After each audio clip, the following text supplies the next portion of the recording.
കല്യാണമാണ്. നിങ്ങളെല്ലാവരെയും ഞാൻ ഒഫീഷ്യലി ഇൻവൈറ്റ് ചെയ്യുന്നുണ്ട്. ഓക്കെ, കാരണം എന്താ പറയാ, നിങ്ങളൊക്കെ തന്നെയാണ് എന്നെ സപ്പോർട്ട് ചെയ്തിട്ടുള്ളത്. കാരണം എന്റെ എൻഗേജ്മെന്റ് ഫംഗ്ഷനിൽ പലരും പറയുന്നുണ്ടായിരുന്നു നിങ്ങളെല്ലാവരും ബാക്കേ കാണാൻ പറ്റുള്ളായിരുന്നു. പക്ഷെ എന്നിരുന്നാലും ഒരു എന്താ പറയാ, ഒരു 10-20 വർഷം കഴിഞ്ഞതിന് ശേഷം എനിക്ക് ആ ഒരു എൻഗേജ്മെന്റ് വീഡിയോ ഒക്കെ കാണുമ്പോൾ സത്യം ഭയങ്കര ഹാപ്പി ആവും കേട്ടോ. കാരണം ഞാൻ ഒരു നോർമൽ മിഡിൽ ക്ലാസ് ഫാമിലി എന്ന് പറയുന്ന ഒരു സാധാരണക്കാരനാണ്. അപ്പോൾ എൻ്റെ ഒരു എൻഗേജ്മെന്റിലേക്ക് ഇത്രയും പേര് വരിക, അല്ലെങ്കിൽ ഇത്രയും മീഡിയ സപ്പോർട്ടൊക്കെ കിട്ടാന്ന് എൻ്റെ മക്കളുടെ അടുത്ത് അഭിമാനത്തോടെ പറയാൻ പറ്റില്ല. അത് നിങ്ങളുടെയൊക്കെ സപ്പോർട്ട് ഉണ്ട്. കാരണം അന്നത് ചോദിക്കുമ്പോൾ ഞാനാ പറഞ്ഞത് അവർക്ക് ഒരു റെസ്ട്രിക്ഷനും വെക്കേണ്ട. കാരണം പെണ്ണിൻ്റെ വീട്ടുകാർ നടത്തുമ്പോൾ അവർ പറഞ്ഞിരുന്നു, കാരണം നിങ്ങൾ വരുമ്പോൾ ചിലപ്പോൾ എന്ത് ചെയ്തില്ല, എല്ലാവർക്കും അവിടെ ഇരിക്കുന്നവർ കാണാൻ പറ്റത്തില്ല, പലരും പല ദൂരത്തു നിന്നാണ് വരുന്നതെന്ന് പറഞ്ഞിരുന്നു. പക്ഷേ ഞാനാ പറഞ്ഞത് അവരെ കയറ്റി വിടണം, കാരണം അവരാണ് എന്നെ സപ്പോർട്ട് ചെയ്തതെന്നുള്ള കാര്യം ഞാൻ പറഞ്ഞിട്ടുണ്ടായിരുന്നു. അപ്പം പിന്നെ വേറൊരു കാര്യം, ഞാൻ ഇടയ്ക്ക് വെച്ചിട്ട് മറ്റേ കോപ്പിറൈറ്റിൻ്റെ കാര്യം പറഞ്ഞിട്ടുണ്ടായിരുന്നു. അത് കുറേ പേര് വീഡിയോസ് അവരെ തന്നെ റിമൂവ് ചെയ്തിട്ടുണ്ട്. അതിന് ഒരുപാട് നന്ദി. ഞാൻ ഒരാൾക്കും ഞാൻ കോപ്പിറൈറ്റ് കൊടുത്തിട്ടില്ല. കാരണം അവരായിട്ട് തോന്നിയിട്ട് അവർക്ക് ഇപ്പോഴും കുറച്ച് വീഡിയോസ് ഉണ്ട്, പക്ഷേ എന്നിരുന്നാലും അവരായിട്ട് കുറച്ച് വീഡിയോസ് ഡിലീറ്റ് ചെയ്ത് കളഞ്ഞു. അപ്പം അതിലും ഒരുപാട് സന്തോഷം. പിന്നെ എന്താ പറയുക, എനിക്ക് ഒറ്റ റിക്വസ്റ്റേ ഉള്ളൂ. കാരണം മീഡിയ എന്ന് പറയുന്നത് നിങ്ങൾ എനിക്കറിയാം നിങ്ങളെല്ലാവരും കണ്ടന്റിന് വേണ്ടിയാണ് ചെയ്യുന്നതെന്നുള്ളത് എനിക്കറിയാം. പിന്നെ തംബ്നെയിൽ ഇപ്പോൾ പലരും ശ്രദ്ധിക്കുന്നുണ്ട്. ഞാൻ റീസെൻ്റ്ലി കുറച്ച് മീഡിയാസിൻ്റെ തംബ്നെയിൽ നോക്കിയപ്പം ഓക്കെ, അവർക്ക് നല്ല രീതിയിൽ തംബ്നെയിൽ ഇടുന്നു. പക്ഷേ റീച്ച് കിട്ടണമെന്നുണ്ടെങ്കിൽ ചിലർക്ക് തംബ്നെയിൽസ് അങ്ങനെ കൊടുക്കാറുണ്ട്. പക്ഷെ അത് നമുക്കൊന്നും ചെയ്യാൻ പറ്റത്തില്ല. പക്ഷേ അപ്പം എന്തായാലും എന്താ പറയുക, ഒരുപാട് നല്ല കാര്യങ്ങൾ നടക്കട്ടെ. അപ്പം എല്ലാവരും ഹാപ്പി ആയിട്ടിരിക്കുക. പിന്നെ ഇപ്പോഴും എന്നെ സപ്പോർട്ട് ചെയ്യുന്ന, എന്നെ ഇഷ്ടപ്പെടുന്ന കുറച്ച് പേരുണ്ടെന്ന് എനിക്കറിയാം. നിങ്ങളുടെയൊക്കെ സ്നേഹം, പ്രാർത്ഥന, അനുഗ്രഹം എപ്പോഴും ഉണ്ടാവണമെന്ന് ഞാൻ ആഗ്രഹിക്കുന്നു. ചെറിയ ചെറിയ ആഗ്രഹങ്ങളൊക്കെ ഉണ്ട്, അതൊക്കെ സാധിക്കാൻ വേണ്ടി നിങ്ങളുടെയൊക്കെ അനുഗ്രഹം വേണമെന്ന് വിശ്വസിക്കുന്നു. അപ്പം ഒരുപാട് നാളിന് ശേഷം കണ്ടല്ലേ. അപ്പം വേറെ എന്തെങ്കിലും ചോദ്യം ഉണ്ടോ?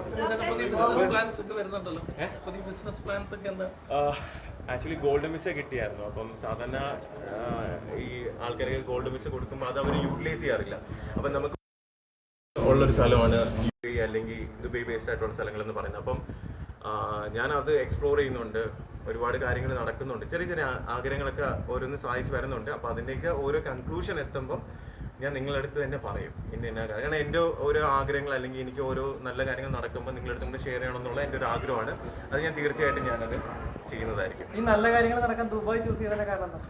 ദുബൈ എന്ന് പറയുന്നത് എനിക്ക് ഗോൾഡൻ വിസ കിട്ടിയതാണ് ഫസ്റ്റ് ഒരു കാര്യം. കാരണം അവിടുത്തെ ഗവൺമെൻറ് അംഗീകരിച്ച് എനിക്ക് ആ ഒരു ഗോൾഡൻ വിസ എന്ന് പറഞ്ഞൊരു കാര്യം തന്നപ്പോൾ സത്യം പറഞ്ഞാൽ എനിക്കതൊരു എന്താ പറയുക, എനിക്ക് ഭയങ്കര, കാരണം അത് ഒരു പ്രിവിലേജ് ആയിട്ട് കണ്ടു. പിന്നെ ഞാൻ അതിൻ്റെ പോസിബിലിറ്റീസ് എന്താണ്, ചാൻസസ് എന്താണ്, അത് വഴി നമുക്ക് എന്തൊക്കെ കാര്യങ്ങൾ ചെയ്യാൻ പറ്റും. സോ അങ്ങനെയുള്ള കുറേ കാര്യങ്ങളൊക്കെ ഞാനൊരു സ്റ്റഡി ചെയ്തതിന് ശേഷമാണ് ഓക്കെ ശരി UAE അല്ലെങ്കിൽ ദുബൈ നല്ലൊരു ഓപ്പർച്യൂണിറ്റി ഉള്ള സ്ഥലമാണ്. പിന്നെ അവിടുത്തെ ലോ സിസ്റ്റവും പിന്നെ അവിടുത്തെ ജീവിത ശൈലി എല്ലാം കുറച്ചുകൂടെ അഡ്വാൻസ്ഡ് ആണ്, ബെറ്റർ ആണെന്ന് തോന്നി. പക്ഷേ എനിക്ക് എപ്പോഴും കേരളം തന്നെയാണ്. കാരണം നിങ്ങൾ തന്നെയാണ്, കേരളത്തിലുള്ളവർ തന്നെയാണ് എനിക്കൊരു എന്താ പറയുക, ഒരു ഐഡൻറ്റിറ്റി അല്ലെങ്കിൽ എന്നെ തിരിച്ചറിയാൻ കാരണം കേരളം തന്നെയാണ്. സോ അപ്പം എല്ലാവരും പോകുന്നില്ല അധ്വാനിക്കാൻ വേണ്ടി പുറം നാട്ടില്ല, അതുപോലെ ഞാനും പോകുന്നുണ്ട്. എന്തെങ്കിലുമൊക്കെ നടക്കട്ടെ അല്ലേ.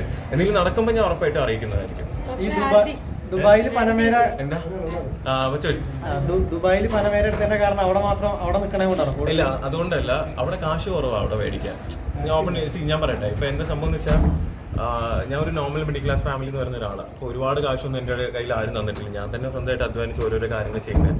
അപ്പോൾ ഞാൻ കമ്പാരിറ്റീവ് നോക്കുമ്പോൾ ഇവിടത്തെക്കാട്ടിയും 4-ൽ 1 കാശ് മാത്രമേ അവിടെ ഉള്ളൂ. അപ്പോൾ ഞാൻ വിചാരിച്ചു ഓക്കെ അവിടെ ഒന്ന് എടുക്കാം. പിന്നെ ആഗ്രഹമുണ്ട് ഇവിടെ ഒരെണ്ണം ഒന്ന് എടുക്കണമെന്നുള്ളത്.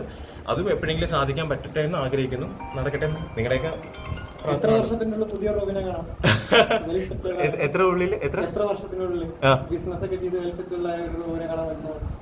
ഞാനിപ്പോൾ എൻ്റെ ലൈഫിൽ ഞാൻ ഹാപ്പിയാണ്. എനിക്ക് ഉള്ളതുകൊണ്ട് അതിപ്പോൾ 100 രൂപയാണെങ്കിലും ഞാൻ ഹാപ്പിയാണ്. മനസ്സിലായില്ലേ? ഇനിയിപ്പം ഞാൻ പറഞ്ഞില്ലേ, എനിക്കിപ്പോൾ ഒരുപാട് കോടീശ്വരൻ ആവണമെന്നോ ഒരുപാട് കാര്യങ്ങൾ ചെയ്യണമെന്നൊന്നും ഇല്ല. പക്ഷേ ഞാൻ പറഞ്ഞില്ല, എന്നാലും ചെറിയ ചെറിയ ആഗ്രഹങ്ങളൊക്കെ ഉണ്ട്. പിന്നെ ഒരുപാട് പേരെ ഹെൽപ്പ് ചെയ്യണമെന്നുണ്ട്. എന്നെക്കൊണ്ട് എന്തെങ്കിലും ബിസിനസ്സോ കാര്യങ്ങളൊക്കെ ശരിയാവണമെന്നുണ്ടെങ്കിൽ ഒരുപാട് പേർക്ക് എന്നെക്കൊണ്ട് പറ്റുന്ന അത്രയും പേർക്ക് ജോലി കൊടുക്കണമെന്നുണ്ട്. എനിക്ക് പറ്റുന്ന കോൺടാക്ട്സ് വെച്ചിട്ട് ഒരുപാട് പേർക്ക് ജോലി വാഗ്ദാനം ഇപ്പം തന്നെ 1-2 പേരെ ഞാൻ റെക്കമെൻഡ് ചെയ്തിട്ടുണ്ട്. എനിക്ക് പോയി കമ്പനീസിലൊക്കെ എനിക്കറിയുന്നവർ പല ആൾക്കാരുടെ അടുത്ത് കോൺടാക്ട് ചെയ്തപ്പോൾ ഞാൻ അവരെയൊക്കെ കോൺടാക്ട് ചെയ്തിട്ടുണ്ടായിരുന്നു. അപ്പം നോക്കട്ടെ, എന്നെ കൊണ്ട് പറ്റുന്ന രീതിയിലല്ലേ ചെയ്യാൻ പറ്റും. നോക്കട്ടെ. കല്യാണം കഴിഞ്ഞ പൊടിയായിട്ട് ദുബായ് സെറ്റിൽ ആവും ഉറപ്പായിട്ടും. കാരണം കല്യാണം കഴിഞ്ഞ പൊടിക്കും ഗോൾഡൻ വിസ കിട്ടും. അപ്പം പൊടിയായിട്ടും ഫ്യൂച്ചറായിട്ട് അവിടെ ഒരു പുള്ളിക്കാരി ഒരു നല്ലൊരു ഫാഷൻ ഡിസൈനർ. അപ്പോൾ പുള്ളിക്കാരി ഇപ്പം ഇന്ന് വരാൻ സാധിച്ചില്ല. നാളെ വയനാട് ഒരു ഫാഷൻ ഡിസൈനിങ്ങിൻ്റെ ഒരു ഷോ ഉണ്ട്. അപ്പോൾ അതിനുവേണ്ടി പോയിരിക്കുക. അപ്പം പുള്ളിക്കാരിയായിട്ട് അവിടെ അസോസിയേറ്റ് ചെയ്ത് ഒരു ഇൻ്റർനാഷണൽ ബ്രാൻഡിങ്ങിൻ്റെ എന്തെങ്കിലും കാര്യം ചെയ്യണമെന്ന് ആഗ്രഹമുണ്ട്. എല്ലാം നടക്കട്ടെ അല്ലേ. വിവാഹം ഗുരുവായൂർ വെച്ചായിരിക്കും. അതെങ്ങനെ അറിയാം? എനിക്ക് എന്റെ ആഗ്രഹമായിരുന്നു ഗുരുവായൂർ. അതെ, അപ്പൊ എന്തായാലും ഗുരുവായൂർ വെച്ചിട്ടായിരിക്കും. അതിനാണ് ട്രൈ ചെയ്യുന്നത്. അപ്പം മാക്സിമം ഗുരുവായൂരായിരിക്കും, അല്ലെങ്കിൽ ഞാൻ അറിയിക്കാം. എവിടെയാന്ന് വെച്ചാൽ അറിയിക്കാം. ഉറപ്പായിട്ടും അറിയിക്കാന്ന് അറിയാമല്ലോ, പിന്നെ എന്തിനാണ്. മഷിനോട്ടുണ്ട്, ഞങ്ങൾ മഷിനോട്ടം നോക്കുന്നുണ്ട്. പിന്നെ ഭയങ്കര ഹാപ്പി കേട്ടോ, കാരണം ഭയങ്കര പോസിറ്റീവ് ആയിട്ടുള്ള ഒരു എന്താ പറയാ, നിങ്ങളെല്ലാവരും കുറെ നാളിന് ശേഷം കാണുന്നത്. സത്യം പറഞ്ഞാൽ യൂഷ്വലി ചിലർ എന്ത് ചെയ്യാറുണ്ട്, ഞാൻ ഓപ്പൺ ആയിട്ട് പറയാം, ചിലർ നമ്മളെ കുത്തി പ്രൊവോക്ക് ചെയ്യാറുണ്ട്. പക്ഷെ നിങ്ങൾ ആരും അത് ചെയ്യുന്നില്ല. ഞാൻ നോക്കിയിരുന്നു ആരെയും ചെയ്യുമെന്ന്, പക്ഷെ ആരും ചെയ്യുന്നില്ല. Thank you so much. എന്താ പറയാ, എന്നെ ഇഷ്ടമാണ്. അയ്യോ ഒത്തിരി ഇഷ്ടം. സത്യം പറയാം. അയ്യോ ചേച്ചിയുടെ പേരെന്താ? അയ്യോ ഓക്കെ ഞാൻ അയ്യോ. അപ്പൊ ഇവിടെ എങ്ങനെ സ്റ്റേ ഒക്കെ എങ്ങനെ? അപ്പൊ അനുമേ പുതിയ സിനിമ ഇപ്പൊ ഇല്ല, ഞാൻ ഒന്ന് ഇതായിട്ട് അടുത്ത വർഷം മനസ്സിലായില്ലേ. സിനിമ ഞാൻ പറയാം, സിനിമ ആഗ്രഹമുണ്ട്.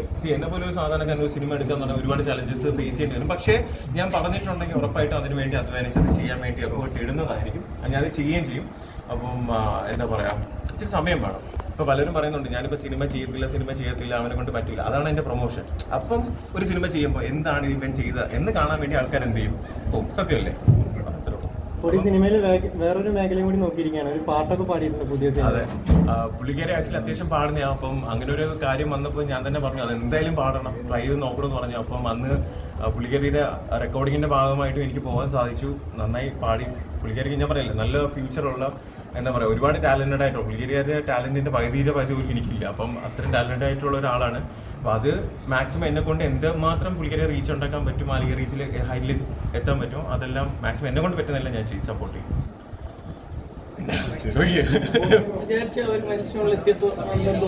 ഞാൻ ഹാപ്പിയാണ്, കാരണം